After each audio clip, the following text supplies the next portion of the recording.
Why, hello, everyone. It's Cassandra Williamson coming to you from a little place in Kentucky along the Tug River, separates Kentucky and West Virginia, and Pike County, Kentucky, near Belfry. And I hope you're having a good day. Wow, the news has just been crazy today, folks. Oh my gosh, yes. What do we have?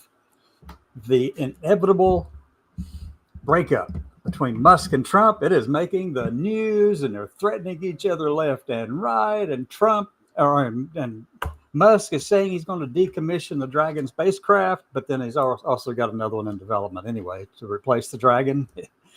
He's been planning all these things, but anyway, he's the largest space contractor with the federal government, and Trump is threatening to take away all of the funding, all of those contracts. Geez, these two kids, they act like a bunch of bullies. But here's the thing, though. See, you've got President Trump, who is worth what, 6-7 billion, maybe, if you stretch it real hard. Musk is worth almost 100 times that much. And talk about social Darwinism. Oh, yeah, Musk absolutely believes he's entitled to all these things. Entitled to the government working for him, entitled to having you work for him and be a researcher for him, or a scientist or a development person for him, or a space scientist, whatever.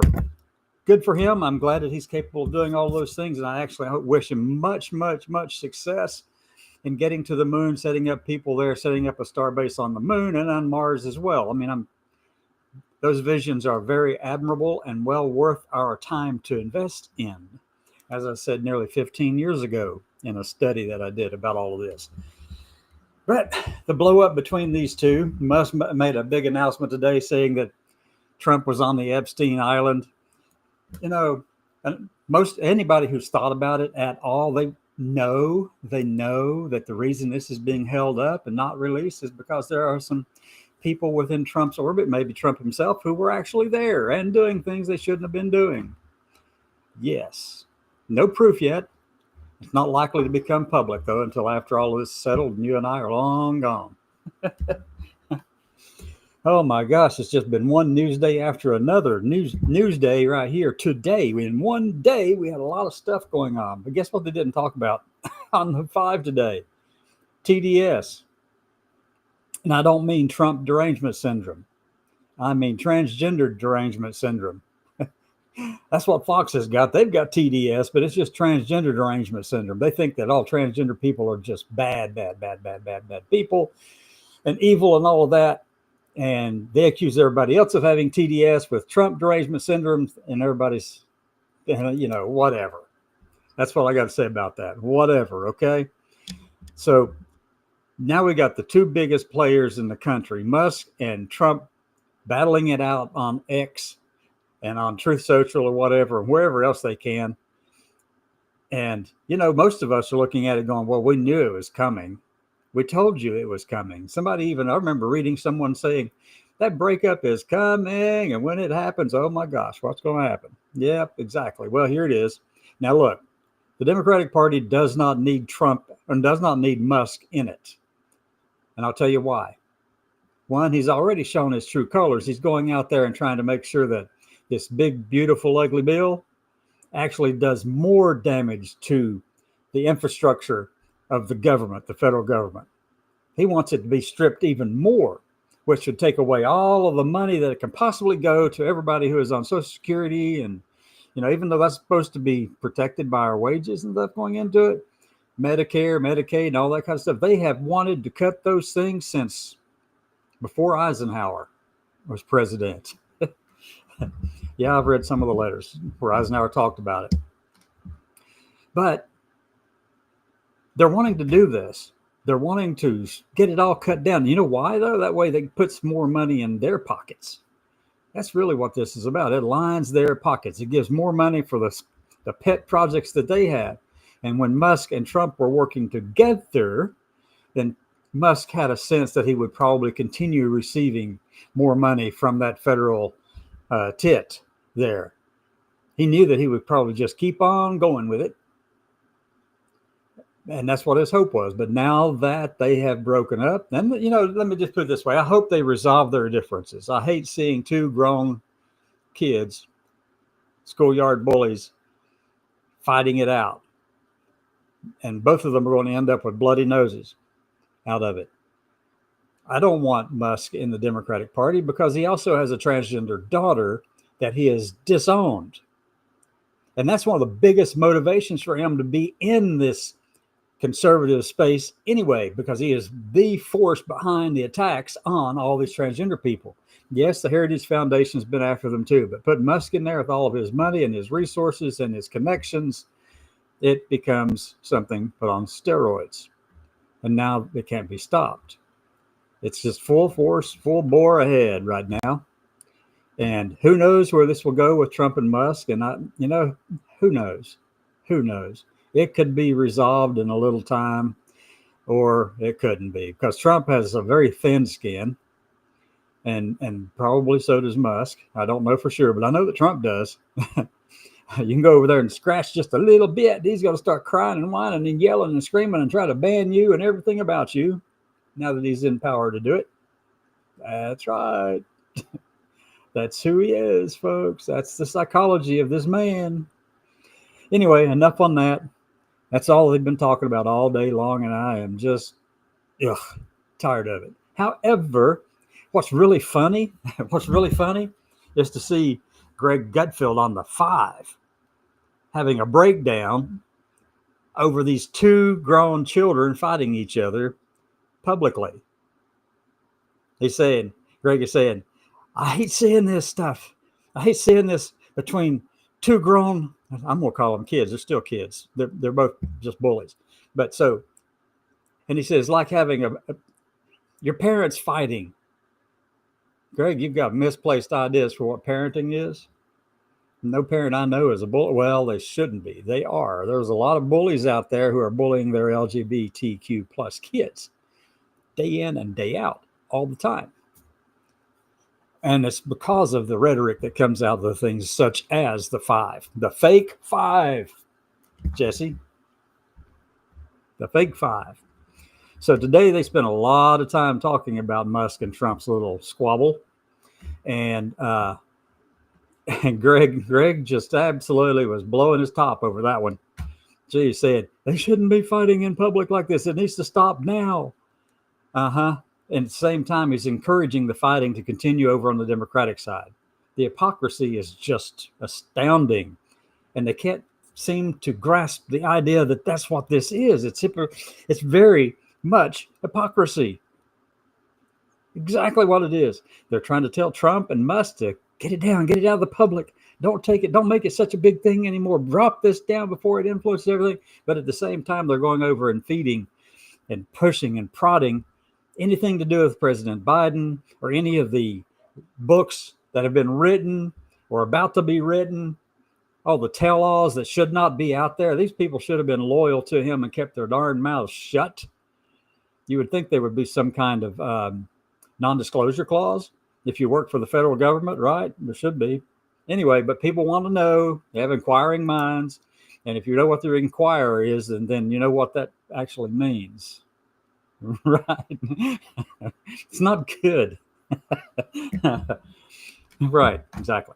So moving on to another topic that I didn't hear them mention today at all anywhere on Fox. They may have mentioned it and I could have missed it, but the USNS Harvey Milk, that is still getting under my skin, and it should yours too. They want to rename the Harvey Milk. Hegseth has ordered the renaming of it.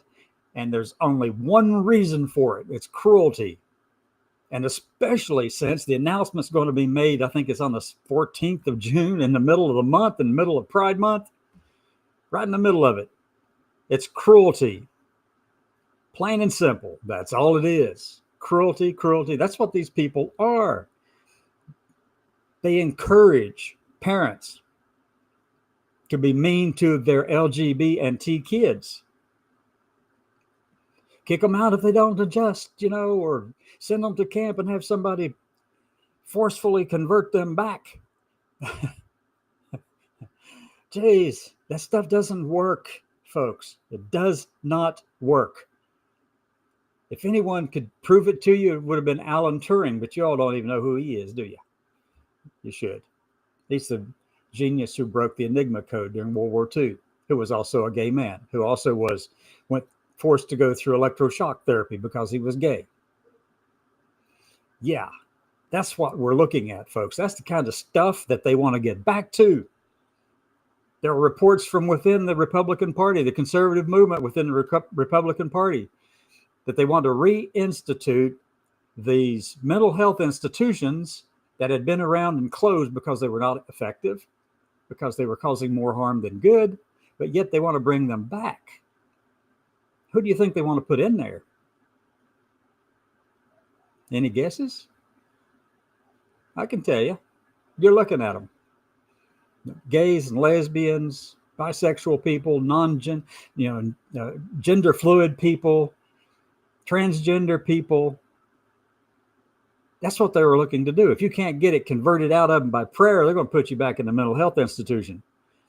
They've done it before. They did it in the 50s. They actually did it way back in the 1910s with Albert Cashier and many others. Albert Cashier was the Union soldier who was born female but lived as a man a year before the war started, and lived as a man all the way up until an accident in 1910 or somewhere around there, where he was injured, leg broken. Doctors figured out that he was genetically a female, forced him to wear a dress, and his health deteriorated completely after that. But here's the thing, though. His soldiers that he served with during the Civil War, they all come running back and defended him and made sure he was buried with honors and made sure that he would continue getting his pension. And he was getting a pension. Yes. This stuff goes way back. They put him in a mental health institution. But you know who else they put in mental health institutions around the turn of the last century? Left-handed people. They put left-handed people in mental health institutions too, because they said, only on the right hand of God, from the right hand of God. And if you're left-handed, you can't be on the right hand of God. True story, folks. True story. In schools, they would actually take that old wooden ruler thing, and if somebody was writing with their left hand, they go there and smack them real hard and get them to write with their right hand. Obviously, they couldn't. Some of them could write with their right hand. I mean, I can write a little with my left and mostly with my right. There are those who can write all the way with their left and none with the right. I mean, it's a genetic thing. So is being gay. So is being transgender. It's all in there. It's all in the genes. It's not just the environment in which you grew up in. I mean, I grew up in a great environment right here in Eastern Kentucky. Great environment. A loving family, mom and dad, stable household, Boy Scouts, construction, school, church, pretty large connected family all in the region. No, this is all genetic. We just haven't got to the place where we can figure out exactly which group of genes and alleles are actually causing that. Okay, so anyway, enough of the nerdy stuff. I can go on and on about that. I know it probably more intimately than most geneticists do. So anyway, the Harvey Milk, USS Harvey Milk. One of my friends, class of 1985 from the Naval Academy, was a co-sponsor for that ship, along with Senator Dianne Feinstein. When the ship came for christening and commissioning, Paula Neera, my friend, currently working at Johns Hopkins, got to break the bottle of champagne against the bow of the ship. It bounced the first time. But I know that Paula is just absolutely livid about what's going on right now. Paula is like me, but she is also much smarter and a tremendously gracious person. And I mean, just a good person all around. After finishing time in the Navy, she became a nurse. And when she discovered that nurses weren't necessarily treated well, she became a lawyer. And so she became both. She was defending nurses as both a nurse and a lawyer. So that's Paula Neera. There's not a very few people out there who have anything bad to say can match the accomplishments of these people in this community. Space scientists, lawyers, you name it, everything from welders to machinists to all of it. We're in every trade, everything in the country we're involved in. Doctors, neuroscientists, psychologies, you name it. Surgeons. I mean, we are in everything and we're good at it. But yet you don't like us. And the only reason that you don't like us is because somebody told you to be afraid of us. Somebody told you that there was a reason to be afraid of these people. And they had to figure out a way to do that. So what they did was they ran that Alan Turing, whatever. Yeah. Through the mill of electroshock therapy. They kicked out all the lesbians and gays out of the federal government in the 1950s in the Lavender Scare. They went out, did all these kind of things. And then the civil rights stuff occurred in the 60s. And then the anti-war protests occurred in the late 60s and early 70s and all of this, with 4 killed in Ohio. Every time a minority population gains just a little bit of freedom, parity with the rest of the country, not more, not less, trying to gain, just trying to be the same as everybody else. Every time that occurs, the conservatives get up here and they go, we can't have that. That goes against everything we want. They did it during the McCarthy era. They went after academia. They went after professors and colleges and told them you can't teach that, you can't say that, and these are the words you can't say, and that professor can't be a teacher there. Professor at your college. They went after them. They did the same thing in the 60s, and they're doing the same thing again. There are several periods of time across this past 100 years or so. Back in the 30s, let's say not back in the 30s. How many of you know that there were college protests in the 1930s? Anybody? Anybody know that there were college protests in the 1930s? Who were the most prominent or the most likely people on college campuses in the 1930s during the Great Depression? Who could afford to go to college? It's wealthy white people. Who was protesting on these college campuses across the country? It was the kids of the wealthy white people. They were anti-war. They were anti-Semitic. And the anti-Semitism lasted through the war. So much so that when Jewish people were asking to come into the United States, only a handful were allowed in. From World War II, escaping Germany and everything that they were doing there. But, you know, we didn't want all of those Jewish people here. And if Trump and his bunch had been around back then, they would have tried to, and Stephen Miller, especially Stephen Miller, they would have kicked them all out. So they're going to send them back. Because Roosevelt brought them in. He brought 50,000 in, I think, or 100,000, something like that. But a very small proportion of actually how many needed to get away from Germany. Other countries took a bunch of them in too, but we refused to take any more because, you know, we're just those kind of good people, right? Right. Gotcha. So that anti-Semitism was on the campuses then. It lasted through the war. People were protesting and writing letters about, don't bring the Jews over here. And that we were the ones who actually told Germany how to be Germany, okay? The ideology that developed there, it was born in the United States. So much so that Hitler thought that the United States would side with him in the war. It was that bad.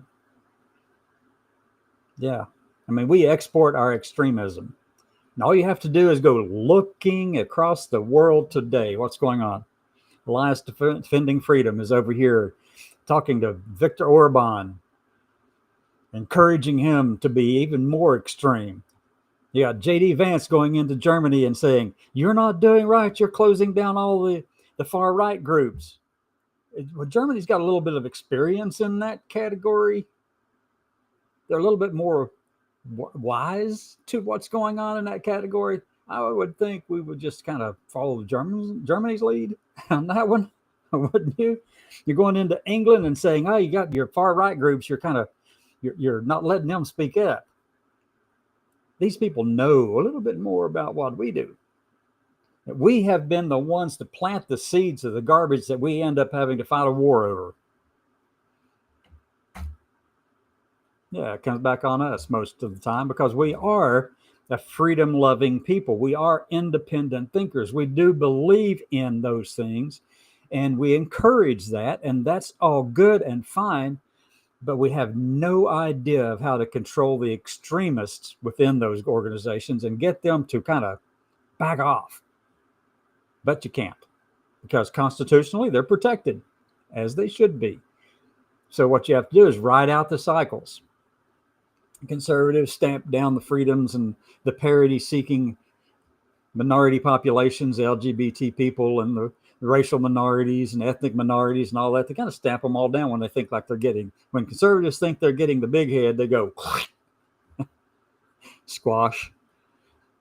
And then a few years later, they come back up and they gain a little bit more, and the conservatives go, oh, squash. Do it again over time. But here's the thing, that incline is gradually up. But the problem is you've got to live through the ups and downs that go around this thing like this. It goes all over the place around that thing. But it's gradually up. But it's tough on the upside and downside for some people in the country. So with the Harvey Milk, we have Secretary Hegseth, who has nothing but cruelty towards LGBT Americans. He comes to that through the pastor of his little church in Tennessee. And Doug Wilson, who is actually the one that's doing this. This is not your everyday garden variety Christian nationalism, folks. This is something else. It's not even Christ-like. Matt Walsh considers himself to be a theocratic fascist. The others are too. Vance, Rufo, Hegseth, quite a few others in this administration. Kevin Roberts over at the Heritage Foundation. They all have this same way of thinking. They believe that the religious nationalism that they represent, and I'm using religious in this context to represent any religion out there in the world, because all of them have nationalistic tendencies, okay? They like to create their own caliphate, basically. And that's what the Christian right's doing right here today. They're trying to create their own Christian caliphate here in this country. And they believe they're entitled to rule the entire land, regardless of who's elected to office or not. It's just much the same exact thing that's going on with Iran, where you have the Ayatollah Khomeini. Whatever the legislature in Iran says, whatever the president says in Iran, if he doesn't like it, he can go, no, we're not doing that. That doesn't fit what we want to do. That's what the religious right here in this country want as well. They think they are entitled to that. Why, I don't know. It doesn't match anything that Jesus ever did in the Beatitudes in Matthew, Mark, Luke, and John. It doesn't fit anything in there. No, it does not. Phew. This cruelty coming from Hegseth over the Harvey Milk, it feels personal to me. It really does feel personal to me. It feels like somebody is just saying, hey, we've been watching you, and I know this might be paranoid, but whatever. I do know that I have been working with and alongside Paula Neera and different people and doing different things around this country. And she and I met in Annapolis. We went to Chicken Ruth's and had some dinner. I don't know what it was. Don't remember. And, if you know anything about Annapolis, you know Chicken Ruth's, especially if you're an academy grad or student there, Chicken Ruth's for sure. But we sit there on the bench overlooking the Chesapeake Bay on one side and the Severn River over on the other. The Severn was in front of us, Chesapeake Bay over to the right. And chatting, talking about different things. And how much we had accomplished, how much she had accomplished. She has accomplished a lot. She had a section set up in the Naval Academy Museum that talked about leadership and talked about different things. Her accomplishments, that was all in there. I bet it's not now. I haven't been back to check. Cruelty, that's what we're seeing from the fake five. Hypocrisy, that's what we're seeing from the fake five. Come back tomorrow. We'll talk some more.